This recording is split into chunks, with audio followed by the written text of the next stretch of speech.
Muito bem-vindos à nossa segunda parte da nossa Masterclass Prosperidade Sobrenatural 2026. E a primeira coisa que eu quero que você faça é digite aí: Deus quer me prosperar. Se você não consegue digitar, se você não colocar isso na tua cabeça, Deus quer te prosperar. Essa live não é para você. Ontem nós já corrigimos a nossa teologia. Não há benefício na pobreza, só existe benefício na prosperidade. E 3 João 1:2 diz: amado, desejo que prosperes em tudo, assim como tenha saúde e também prospera a sua alma. E todo mundo está digitando aí: Deus quer me prosperar. E eu quero que você também me diga da onde você está assistindo, que país. Coloca as bandeirinhas do país aí que eu vejo mais rápido as bandeiras. Eu já vi que tem gente da Bélgica, já vi que tem gente do Japão, mas ainda tem outros países que eu não vi aí. Eu quero cumprimentar todo mundo que está me assistindo. Eu estou com a tela aqui na minha frente e eu consigo ler os comentários. Ok? Estamos ao vivo, são exatamente agora, olhando no celular, isso mesmo. São 8:10 dessa segunda aula. Hoje nós temos mais 2 pilares. O primeiro pilar, nós já falamos ontem, nós falamos que é corrigir a nossa teologia. E todo mundo que está digitando aí, Deus quer me prosperar, já está corrigindo a sua teologia. Número 2, eu falei sobre aliança com Deus. Deus me compra. Deus me compra. Então, ontem você entendeu que o único sinal do senhorio é o dízimo. Tá? Então, quem pratica dízimo, primícia, voto, semeadura, os princípios financeiros, tem uma aliança com Deus, vive em santidade, ama o reino de Deus, tem o reino de Deus em primeira prioridade. Agora vai chover. Os princípios financeiros faz chover sobre a sua vida.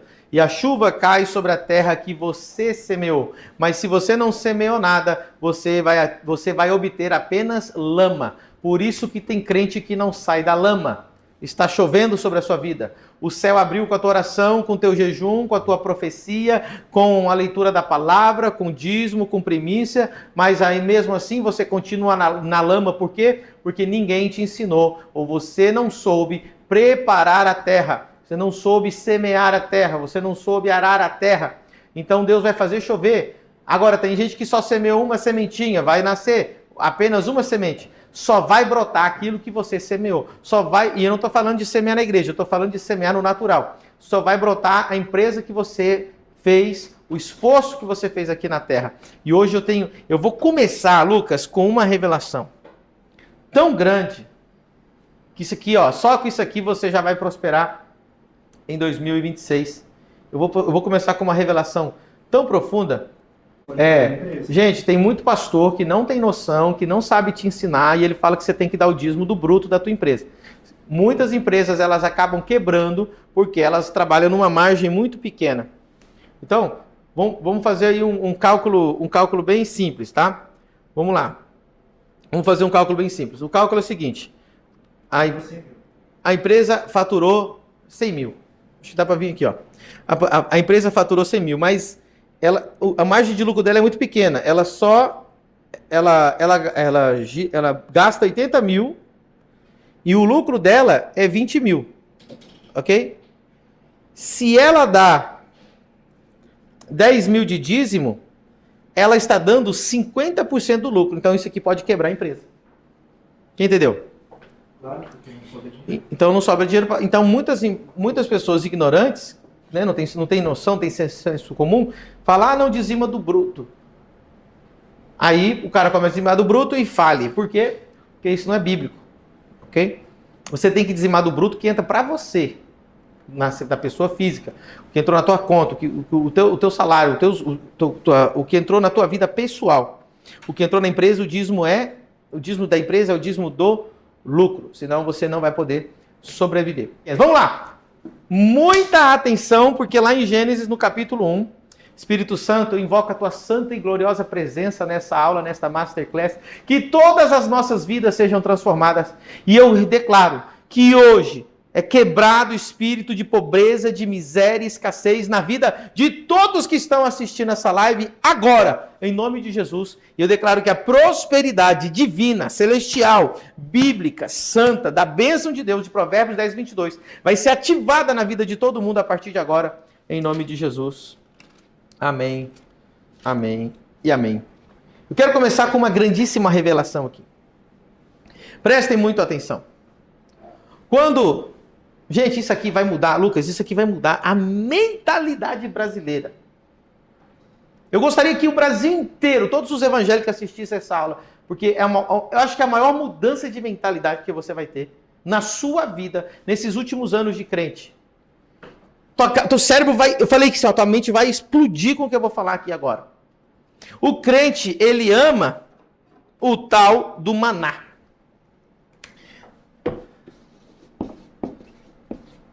É ou não é? E o maná, eu amo o maná é maravilhoso, eu amo o maná.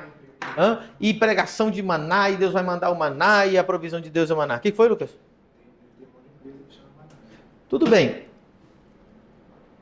Maná é um assunto muito pregado na Bíblia. Não é, Will? Você tem quantos anos de crente, Will? Vida inteira escutou do maná. Então o crente, ele acha que maná é bênção. Ei! Olha isso aqui. Maná não é a bênção como você pensa que é.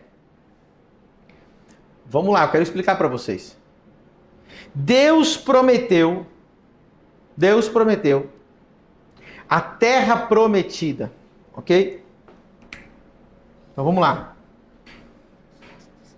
Deus prometeu a terra que mana leite e mel. A terra que mana leite e mel. Mas tem uma história do maná. O povo está saindo do Egito. O que é o Egito? O Egito é o lugar aonde você está prisioneiro. Você é preso do diabo. O Egito é o lugar onde você é escravo de Satanás. Mas Jesus veio e nos libertou. Jesus nos libertou das drogas, nos libertou do pecado, nos libertou das artimanhas do diabo, de demônios, de espíritos, de tudo que nos aprisionava. Glória a Deus. Qual foi a segunda etapa? Deserto. Então preste atenção.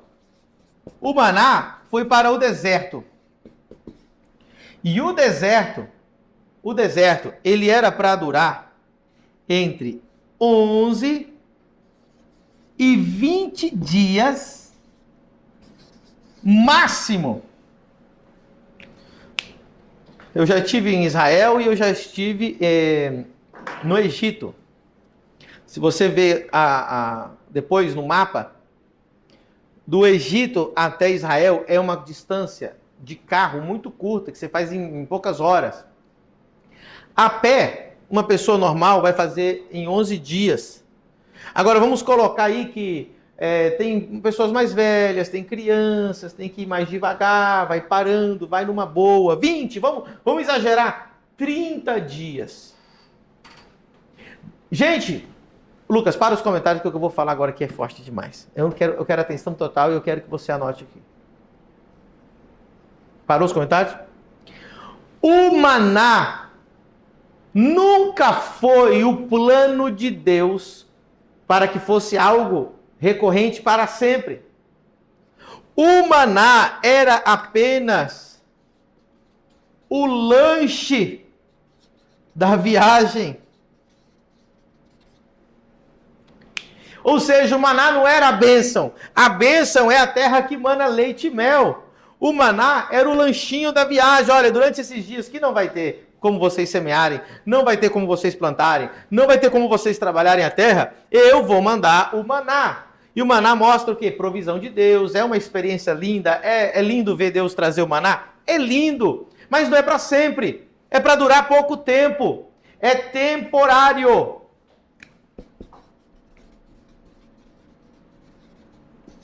Então o maná era para ser temporário. E o que era para ser permanente? Terra prometida que mana leite e mel. Então o cristão, ele aprendeu o quê? A viver de maná. E o maná é algo que aparece do nada. Então, o que acontece? O crente, quando ele chega na frente da terra prometida, que ele está acostumado a viver de maná, ele está acostumado a chegar no último dia e Deus provê, no último dia Deus paga a conta, no último dia aparece R$100, no último dia ele ganha alguma coisa, no último dia alguma coisa completa, no último, a gasolina que estava acabando, Deus faz ela estender para ele dirigir mais um pouquinho, e ele vai vivendo a experiência de maná. Glória a Deus, é maravilhoso viver maná, mas não é para ser permanente. Permanente é terra prometida. E aí o que acontece com muitos cristãos? Que eles chegam aqui e eles não conseguem identificar que a terra prometida é bênção. Por quê? Porque na terra prometida o maná acaba. Não existe maná na terra prometida. Nunca, nenhuma vez caiu maná na terra prometida. Está proibido maná na terra prometida. Ou seja, em 2026... a bênção de Deus sobre a sua vida não vai vir em forma de maná, não vai ser uma provisãozinha que vai pagar uma conta no final do mês. Em 2026, a terra prometida vai ser fruto do trabalho das suas mãos. Você vai ter que matar gigante, você vai ter que trabalhar, você vai ter que ler, você vai ter que se esforçar, você vai ter que estudar, você vai ter que acordar mais cedo, você vai ter que dormir mais tarde alguns dias, você vai ter que escrever, você vai ter que pensar, você vai ter que viajar, você vai ter que estudar, você vai ter que se organizar, você vai ter que fazer todo o trabalho da terra. E então você vai, de forma permanente, comer e beber o melhor dessa terra. Mas o crente, ele acha que a vida mais esplêndida é o maná. Não, meu querido. Foi legal viver maná? Foi legal ter experiência de maná? Glória a Deus. Mas Deus hoje está te convidando para 2026. Você parar de viver de maná e viver de terra prometida. E agora vem a maior revelação que eu falei para iniciar essa aula. Muita atenção agora. Lá em Gênesis, vai dizer a Bíblia: e disse Deus, haja luz, e houve luz. E disse Deus, ajuntem-se as águas. E disse Deus, produza a terra. E disse Deus, produza as águas. E disse Deus, haja luminares. Uau! E disse Deus, produza a terra, alma vivente. E disse Deus, produza, e disse Deus, haja. E disse Deus, produza, e disse Deus, haja. Quando Deus criou todas as coisas, Ele declarou, haja. Ele declarou, produza. Ele disse, haja e produza, haja e produza. Mas, quando nós chegamos agora em Gênesis 2, aleluia. Quando nós chegamos em Gênesis 2, verso 7. Formou o Senhor Deus o homem do pó da terra e soprou em suas narinas o fôlego da vida, e o homem foi feito alma vivente. Verso 8, toda atenção, agora é pouco. E plantou o Senhor Deus um jardim no Éden do lado oriental. Espera aí. E plantou o Senhor um jardim. Deus forma o homem no versículo 7. E no versículo 8, Deus plantou. Quando Deus criou a terra, luminares, o espaço sideral, as nuvens, os oceanos, os animais, Deus apenas declarou, haja e produza.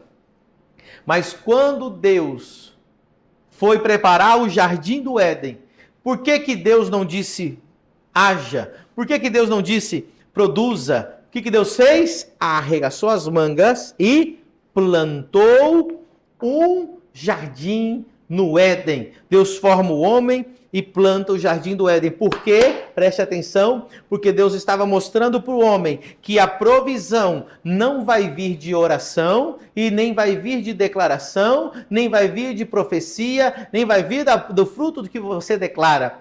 A provisão vai vir do fruto das tuas mãos. Então nem Deus declarou haja um jardim, nem Deus disse terra produz um jardim frutífero. O que Deus fez foi, isso aqui, arregaçar as mangas e trabalhar a terra. E o homem que tinha acabado de ter sido formado, viu Deus plantando. Jesus disse, aquilo que eu vejo o meu Pai fazer, isso eu faço. Então Deus foi o primeiro que desceu e plantou um jardim como exemplo de que o homem teria que plantar um jardim com suas próprias mãos. Deuteronômio 28:12 diz que Deus, se você cumprir os princípios, se você tiver aliança, fará chover na terra e abençoará as obras das tuas mãos. Tem muito crente que diz assim, eu vou parar de trabalhar e agora eu vou viver pela fé. E está passando fome, sabe por quê? Viver pela fé não é viver sem trabalhar. Viver pela fé é trabalhar e esperar chuva. Uau! Então hoje tem muito crente. Uma mulher chegou uma vez na minha igreja, Lucas, não estou brincando, ela chegou na igreja e falou assim, pastor, um dia eu decidi viver pela fé, larguei trabalho, larguei tudo e fui ficar só no quarto orando. Aí ela diz, eu estou com o nome sujo, perdi minha casa, fui tudo, perdeu, se arrebentou inteira. Por quê? Porque ela não entendeu o que é viver pela fé. Viver pela fé é semear e crer que Deus vai chover, vai fazer chover sobre a semente, sobre a tua plantação, sobre o lugar que você arou, que você preparou. Tem gente com mais fé do que fazendeiro, do que cultivador de terra? Cara, Lucas, olha só o quanto que o cara tem que ter fé. Ele vai lá, ele ara a terra, ele joga semente. Você sabe quanto que custa? Ele compra lá milhões em saco de semente, milhões. Ele joga na terra. Ele enterra. Meu Deus! Olha a fé do cara. Eu vou enterrar minha semente que eu podia comer e vou crer que vai chover. E aí a gente sabe o que acontece. Muitos fazendeiros tomam prejuízo e perdem tudo se não chover. Tem fazendeiro que um ano é rico, no outro ano ele é pobre. Ele perde tudo. Por quê? Porque não choveu. Então o que a Bíblia está dizendo? Que se não chover para ninguém, vai chover para você. Você tem garantido que vai chover. A bênção do Senhor está sobre a sua vida. Meu Deus. Nem Deus declarou, haja um jardim. Deus, plantou um jardim e o homem ele tinha acabado de criar. Olha aqui, a provisão vai vir do fruto do trabalho das tuas mãos. Aí a Bíblia vai dizer que quem ama o sono vai ser pobre. Quem não gosta de estudar vai ser pobre. Meu povo pereceu por falta de conhecimento. Aí você tem uma teologia errada que acha que ser pobre é bonito, que ser pobre é santidade. Lucas, eu vou falar um negócio aqui, vou falar a verdade para você e eu acho que vai ter gente querer sair da live quando eu falar isso aqui. Mas eu vou falar a verdade. Preste atenção. Não existe. Não é a palavra não existe. Não tem como saber se alguém é humilde quando ela é pobre. Você só sabe se a pessoa é humilde, só pode ser humilde de verdade quem é rico. Ah, e tá vendo aquela pessoa ali? Ela é muito humilde. Não. Ela tá em... Escute. O rico, a pessoa próspera, ela pode ser humilde de verdade. Agora, é muito duvidoso a humildade de quem é pobre. Por quê? Vou te dar um exemplo. Porque o rico ele pode decidir ser humilde ou não. Mas o pobre, muitas vezes, o que acontece? Ele está num estado de humilhação.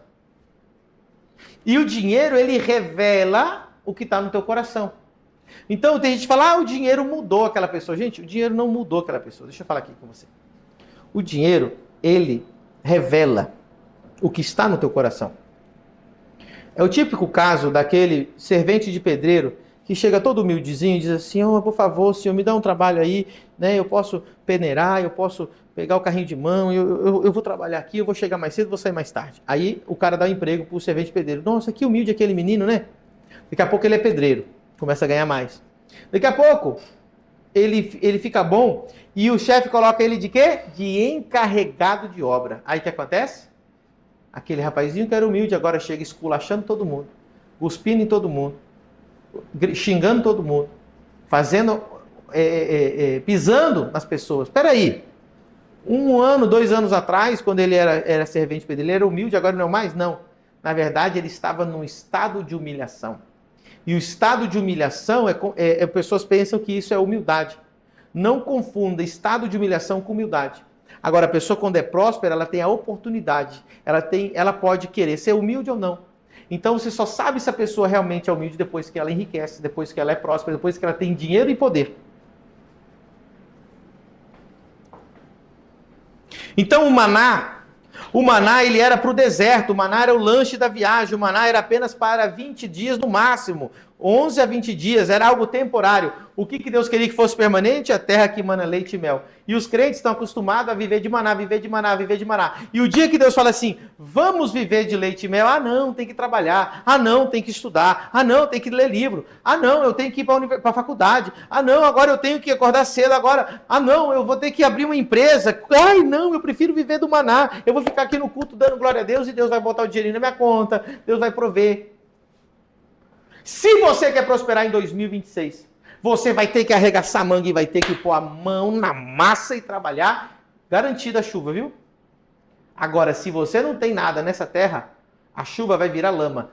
Mas eu profetizo que em 2026 você vai sair da lama. Não adianta chover se você não preparou a terra. Amém? Vamos continuar, porque hoje o assunto está forte.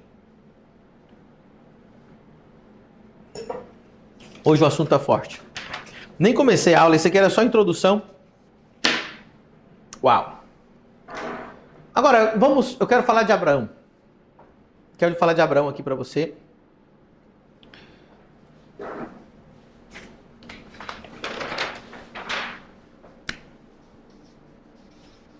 Meu Deus, Lucas, eu nem acredito que eu vou entregar isso aqui. Provérbios 10, 22. A bênção, ela enriquece.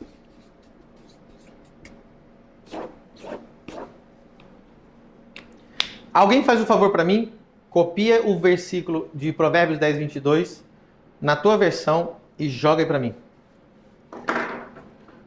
Pega lá, ó. Vai lá no teu aplicativo da Bíblia. Copia Provérbios 10, 22, para a gente ler juntos aí, ó. Provérbios 10, 22, a bênção do Senhor, o que ela faz? Ela enriquece. Alguém me ajuda aí?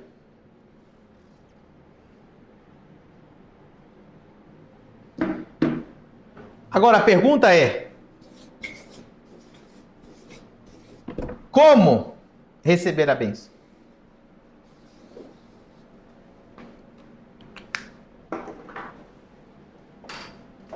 Eita, agora a coisa aqui vai pegar fogo.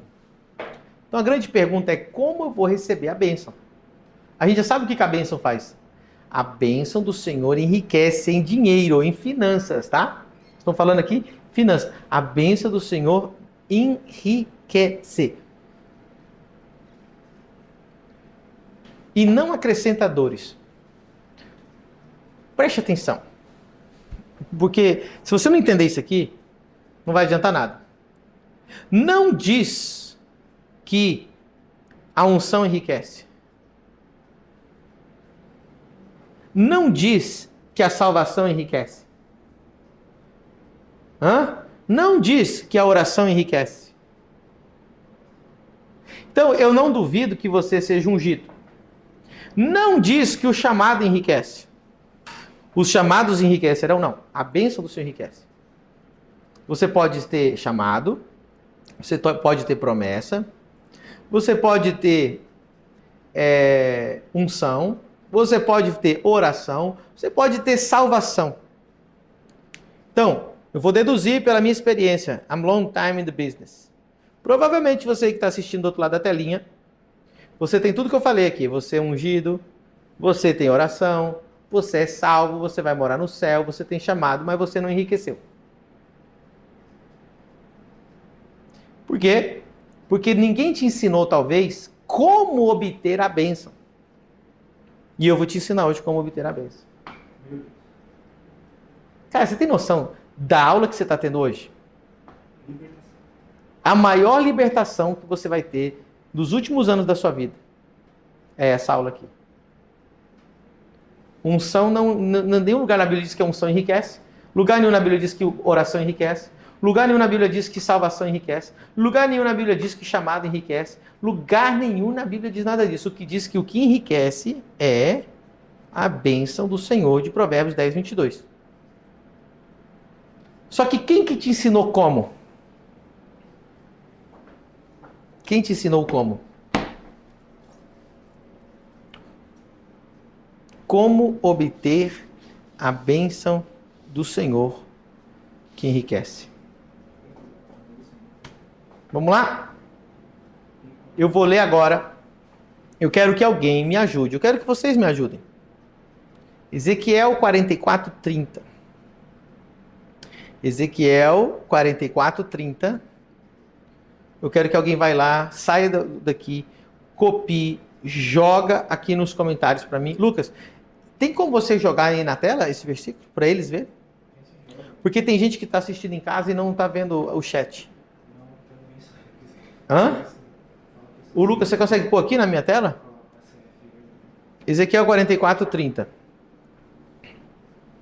É a primeira vez, e quase todo mundo que está assistindo aqui, é a primeira vez na história da tua vida que tu vai ler esse versículo. Porque esse versículo, ele explica como obter a bênção. Solta. Pode soltar, Lucas. Ezequiel 44, 30. O Lucas vai pôr na tela, porque tem gente assistindo em casa na televisão, tem gente assistindo no telão da igreja, e aí não tem como você ler nos comentários. Mas se você estiver lendo a Bíblia, Ezequiel 44, 30. E se tiver alguém que já copiou, joga aí para nós. Só que eu vou explicar o como. Olha só. Vai lá. E as primícias de todos os primeiros frutos de tudo, e toda a oblação de tudo, de todas as vossas oblações, serão dos sacerdotes. Também as primeiras das vossas massas darei ao sacerdote. Ei! Para que faça repousar a bênção sobre a sua casa. Meu Deus. Não tira da tela, Lucas. Tem como você sublinhar aí para que faça repousar a bênção sobre a sua casa? Ou seja,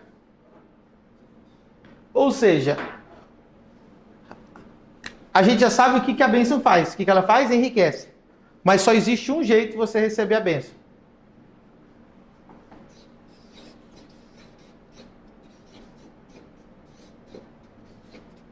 Primícias.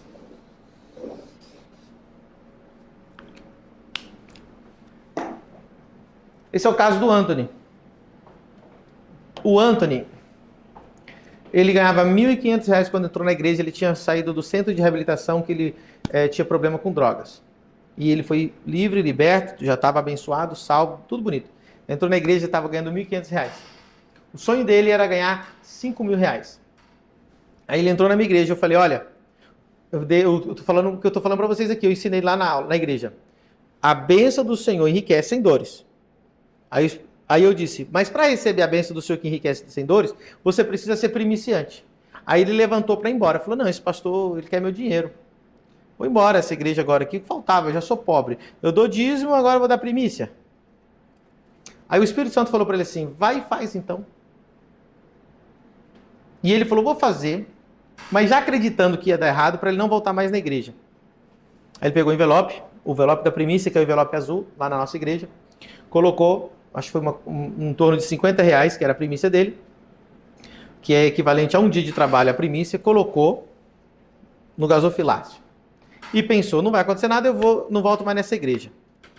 3 dias depois, ele estava estacionado na frente do salão de beleza de cabeleireiro do Dani e da Mari, que é da nossa igreja.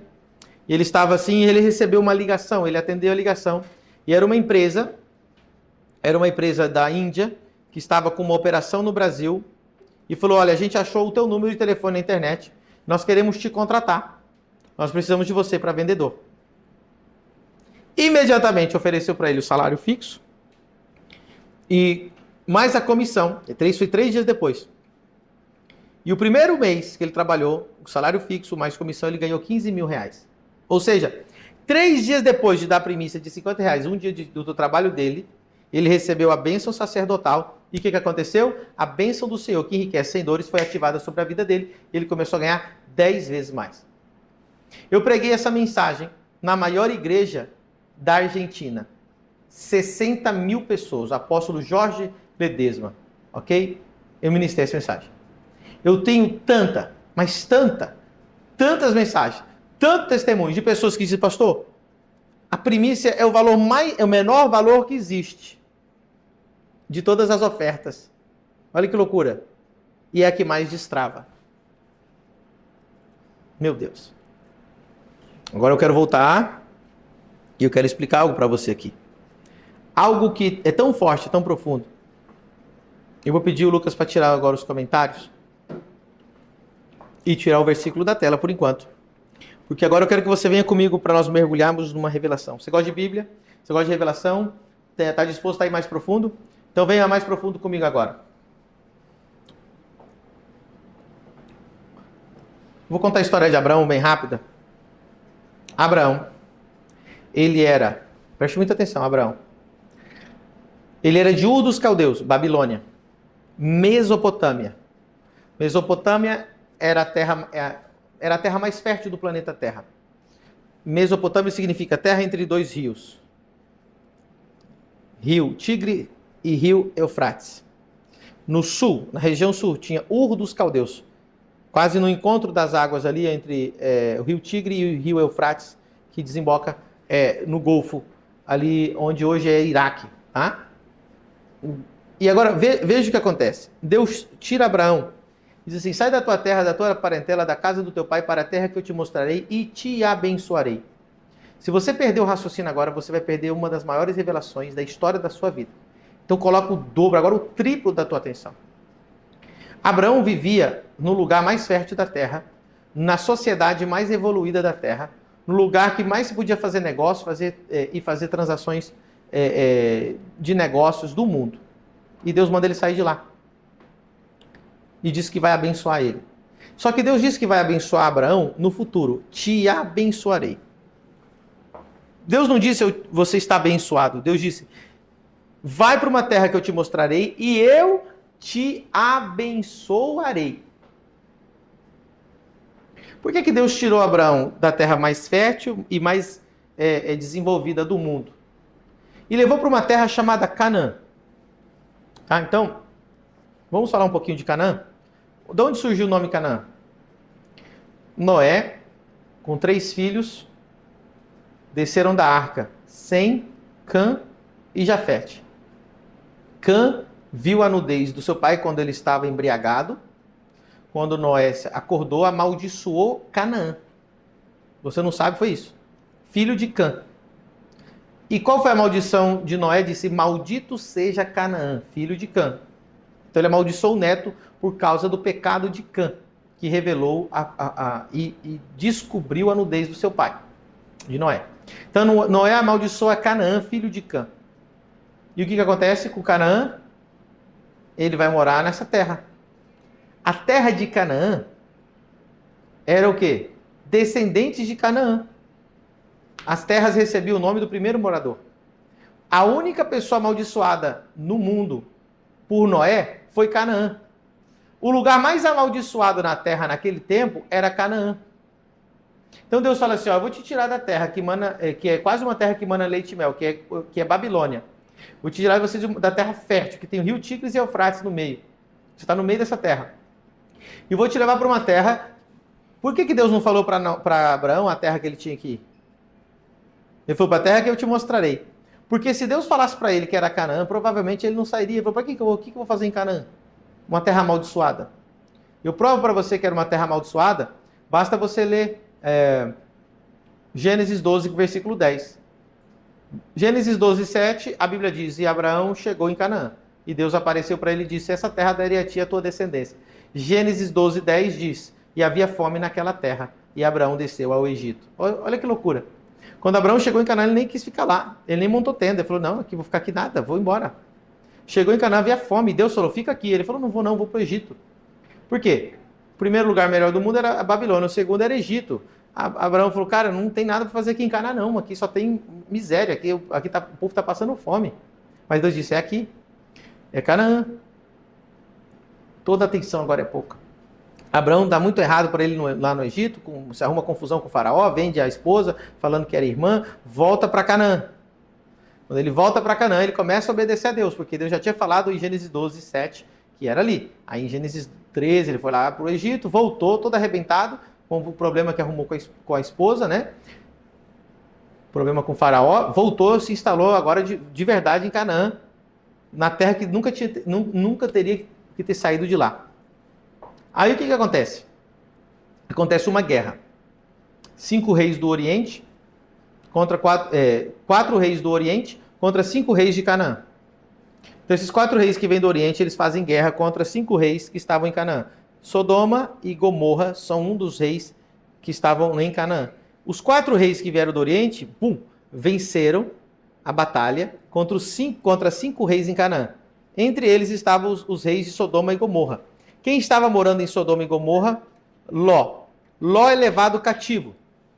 Abraão, ele se arma, ele traz 2 amigos, Abner e Escol, vai atrás, ele arma os nascidos em casa e ele vai agora lutar a batalha para recuperar Ló, que tinha sido levado como escravo. Em um dia, Abraão vence a batalha. Quando Abraão vence a batalha, ele está voltando com os despojos de guerra. E aí nós entramos em Gênesis capítulo 14. Quando Abraão está voltando da batalha, recuperou Ló, e trazendo as riquezas dos reis, trazendo as riquezas dos 5 reis e trazendo a riqueza dos outros 4 reis, ele está voltando para Canaã. Então nós entramos em Gênesis capítulo 14. Toda atenção agora é pouca. Quando nós chegamos em Gênesis capítulo 14, que Abraão está voltando com os despojos, ok? Então acontece o versículo 18. E Melquisedeque, rei de Salém, trouxe pão e vinho, e era este sacerdote do Deus Altíssimo.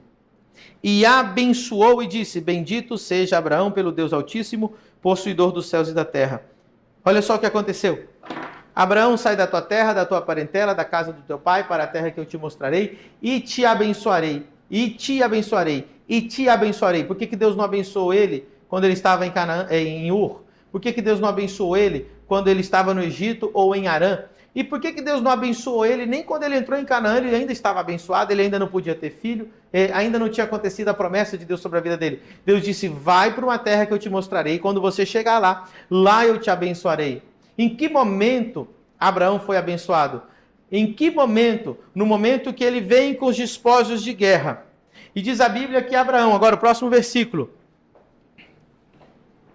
e bendito seja o Deus Altíssimo, que entregou os teus inimigos nas tuas mãos, e Abraão deu-lhe o dízimo de tudo. Olha só. Então Abraão agora, em Canaã, ele vem com a riqueza dos despojos de guerra, se encontra com o sacerdote Melquisedeque, entrega o dízimo para Melquisedeque. Melquisedeque abençoa Abraão.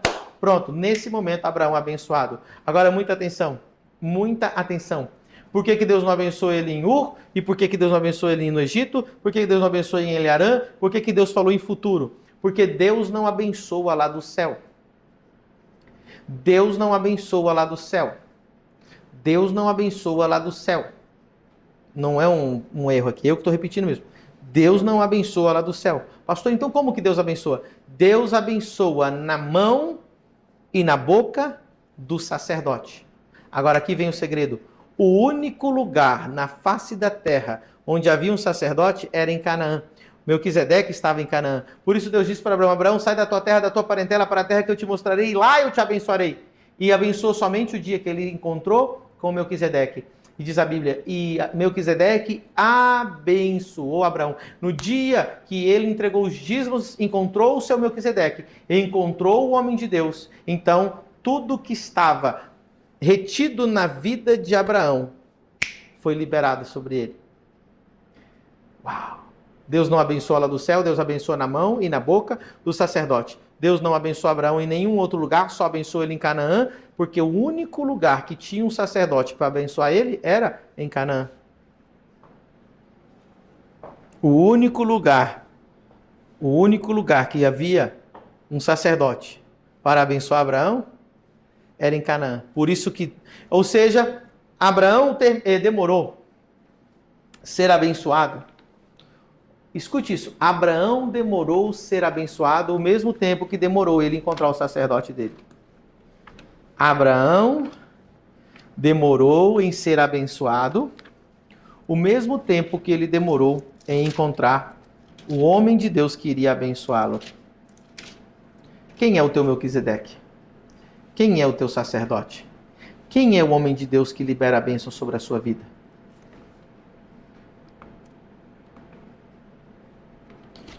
Hebreus 7, 6. Eu queria que o Lucas colocasse na tela. Mas aquele, Melquisedeque, cuja genealogia não é contada entre eles, tomou dízimos de Abraão e abençoou o que tinha as promessas. Mas aquele, Melquisedeque, cuja genealogia não é contada entre eles, tomou dízimos de Abraão e abençoou o que tinha as promessas. Enquanto Abraão não encontrou Melquisedeque e entregou os dízimos para ele, ele não foi abençoado. Ele tinha apenas promessas. Quantas décadas, por quantas décadas, desde Ur dos Caldeus, décadas e décadas demorou Abraão ao terminar de obedecer e chegar em Canaã? Abraão demorou décadas em ser abençoado, sabe por quê? Porque ele demorou décadas em encontrar o sacerdote que ia abençoá-lo. Ele demorou décadas em dar o primeiro dízimo. Ele demorou décadas, é que diz. E Melquisedeque abençoou, tomou dízimos de Abraão e abençoou o que tinha as promessas. Tem gente que está assistindo essa live e só tem promessa. Você tem promessa há 10 anos, tem promessa há 20 anos, tem promessa há 30 anos, e as promessas não se cumprem. Por quê? Porque as promessas só começam a ser cumpridas no dia que você encontra o teu Melquisedeque, o dia que você reconhece Deus na vida do homem de Deus. A tua habilidade de reconhecer Deus no homem é a tua habilidade de ser abençoado. Vou repetir. A tua habilidade de reconhecer Deus no homem é a tua habilidade de ser abençoado. Enquanto Abraão não foi abençoado pela boca e pela mão de Melquisedeque.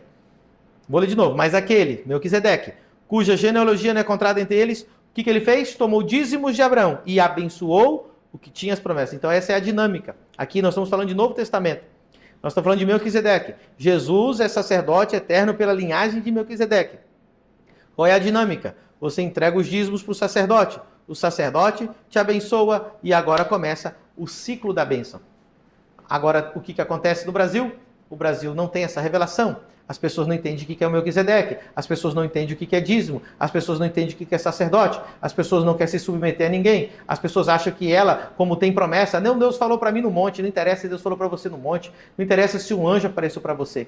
Se você não se submeter a uma autoridade, nenhuma bênção vai estar sobre a sua vida. Deus não pode abençoar ninguém que não se submete à autoridade. Jesus era um homem debaixo de autoridade. Jesus, ele tinha promessas.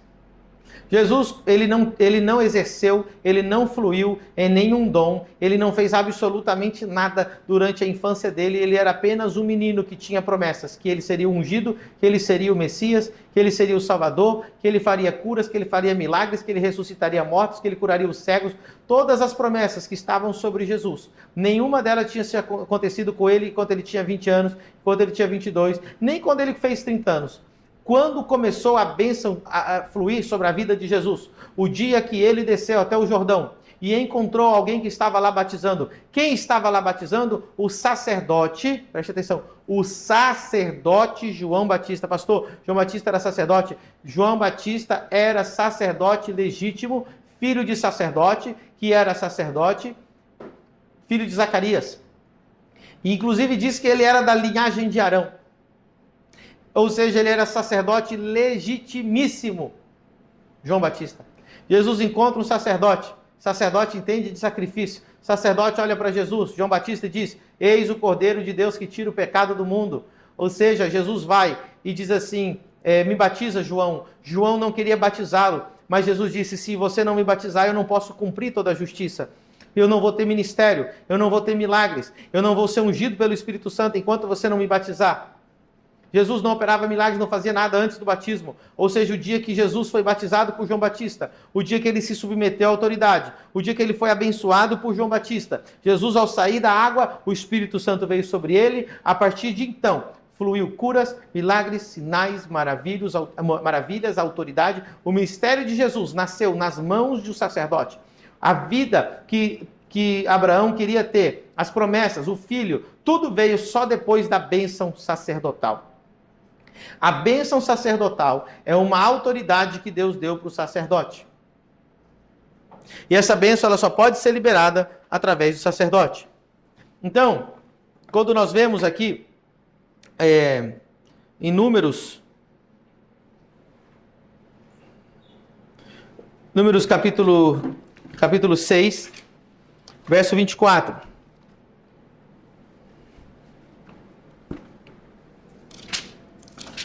Como que eu posso ser abençoado? Através do sacerdote.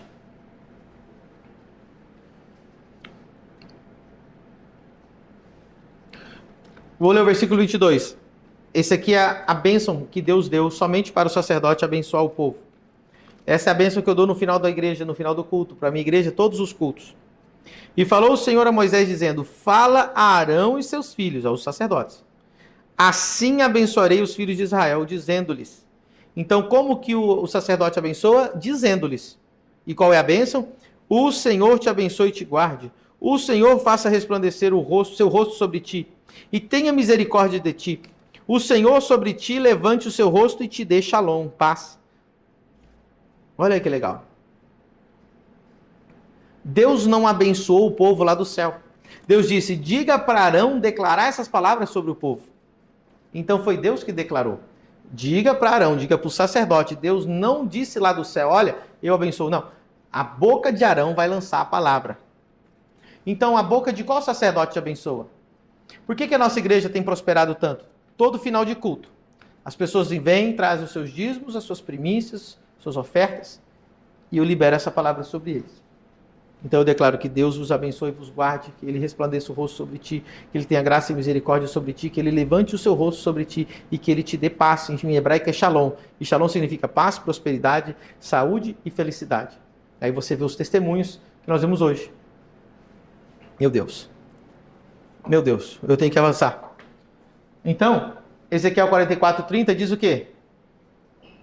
Que as primícias você tem que entregar para o sacerdote. E o que o sacerdote vai fazer quando receber as suas primícias? Declarar a bênção sobre a sua vida. Então, as primícias de todas as suas rendas, de todas, você trará ao sacerdote, para que faça repousar a bênção sobre a sua casa. E agora nós vamos entrar. Vamos fazer aqui um pequeno checklist, tá? Quero fazer um pequeno checklist.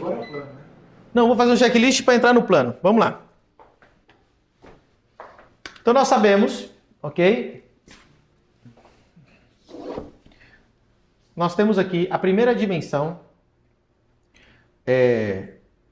A primeira dimensão, que ela é espiritual.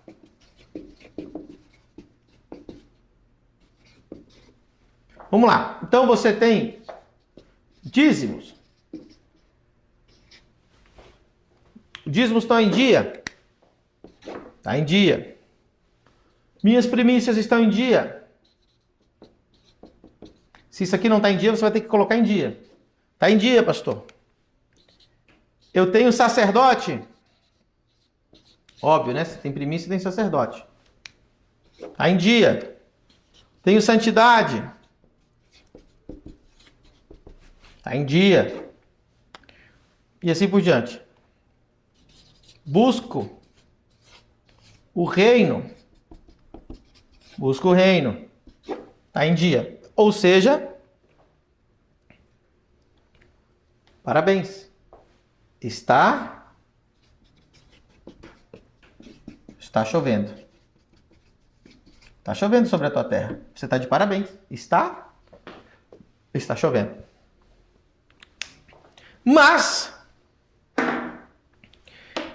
está chovendo sobre o quê? Sobre o nada? Então você vai viver na lama. Agora eu vou te trazer uma revelação para você sair da lama.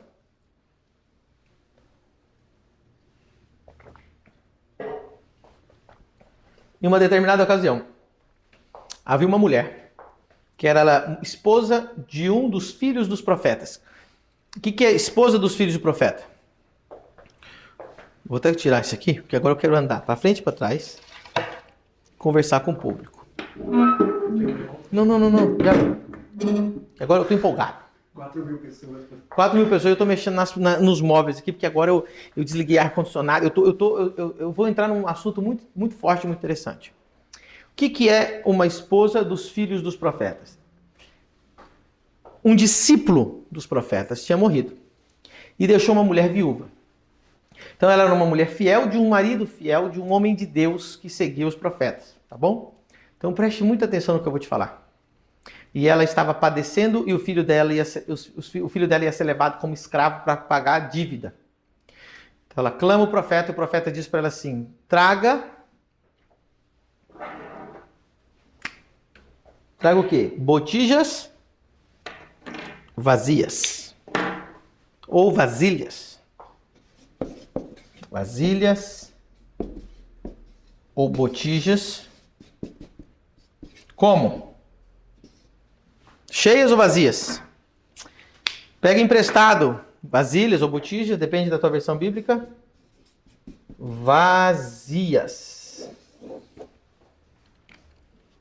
E aí a Bíblia vai dizer que ela trouxe vasilha de todos os vizinhos. E aí ela pegou o azeite e começou a despejar. E o filho dela vinha trazendo vasilha. E o azeite não parava de jorrar. O azeite não parava de jorrar. Não parava de jorrar. Até que o menino disse: não temos mais vasilhas. Quando veio a última vasilha vazia, o azeite cessou. Mas se tivesse... Lucas, vou fazer uma pergunta aqui para o Lucas. Lucas e Alana. Se eles tivessem criado, enquanto estava enchendo, está jorrando. Vamos supor que ao mesmo tempo eles vão lá e criam um forno e criam uma fábrica de vasilha. E já sopra, já esfria e já coloca ali embaixo. Estaria produzindo azeite até hoje, né? Concorda, Lucas? Sim. Porque a Bíblia deu um cheque em branco para aquela mulher. Traga o máximo de vasilha possível. Ou seja, quando acabou a vasilha, acabou de jorrar o azeite. Então preste atenção, está chovendo sobre a sua vida? Em vez de falar aqui, ó, está chovendo, está jorrando. O azeite está jorrando. Mas qual que é o problema que você tem agora? A pergunta é: quantas vasilhas você tem para Deus encher? Essa é a grande pergunta. Você tem o céu aberto. Você tem as bênçãos sendo derramadas. Mas Deus precisa de algum lugar para despejar a bênção sobre a sua vida. E aqui é onde nós temos um problema. Olha qual que é o problema. 99% das pessoas possuem apenas uma vasilha. Ei, e tem mais. Com tampa. Uma vasilha com tampa. Sabe como é que é o nome dessa vasilha? Olha o nome dessa vasilha aqui, ó. CLT. Vou resumir. Você foi lá e você assinou. Fez uma assinatura de que você ganharia R$2.000. Essa é a sua única fonte de renda. E você fala: Deus, me dá mais, me prospera mais. Eu oro, eu jejuo, eu busco, eu leio a Bíblia, eu sou fiel a Deus, eu sou dizimista, primiciante, eu sou pastor, eu sou submisso, está tudo certo a minha vida. Mas por que eu não ganho mais de R$2.000? Porque você assinou que estava disposto apenas a ganhar R$2.000. Essa assinatura foi a tampa. Só. Você tampou a vasilha. Acabou, não tem mais. Você que assinou isso. Pastor, então o que eu tenho que fazer? Eu tenho que abrir outra botija para Deus encher. Eu preciso empreender. E não buscar uma vasilha que tem tampa. Vamos lá. Se eles falaram, né? Traga vasilhas vazias. Se eles tivessem levado uma piscina, não ia encher a piscina. Se tivesse levado uma caixa d'água, não ia encher a caixa d'água. Ou seja, você decide o tamanho da sua vasilha. Você decide o tamanho da sua vasilha. Vou te dar outro exemplo. Jesus disse para Pedro, Pedro, vai, navegue mar adentro e lance a rede novamente. E o que a Bíblia vai dizer? Que ele trouxe a rede arrebentando de peixe. Ao ponto que o barco estava se afundando e tiveram que trazer mais barcos. Está preparado? Se a rede de Pedro fosse 3 vezes maior, não ia encher do mesmo jeito? Ou seja, e se Pedro lançasse apenas um anzol? Ia encher o anzol? Ia encher o anzol. Se ele lançasse uma tarrafa pequenininha, ia encher a tarrafa pequenininha? Ia encher a tarrafa pequenininha. Encheu a rede de Pedro. Ou seja, quem decide o tamanho da tua rede é você. O que está decidido no céu é que ele vai encher a tua rede. O que está decidido no céu é que ele vai encher. Por quê? Porque você já foi liberado a bênção sobre a tua vida, porque Deus te comprou. Agora, muita atenção. Muita atenção, porque eu vou contar testemunhos agora aqui para você. Pastor, me dá um testemunho. Isso aconteceu comigo lá na Espanha. Eu tinha um amigo, que ele era um homem de Deus, um pregador. Fazia 2 anos que ele estava desempregado.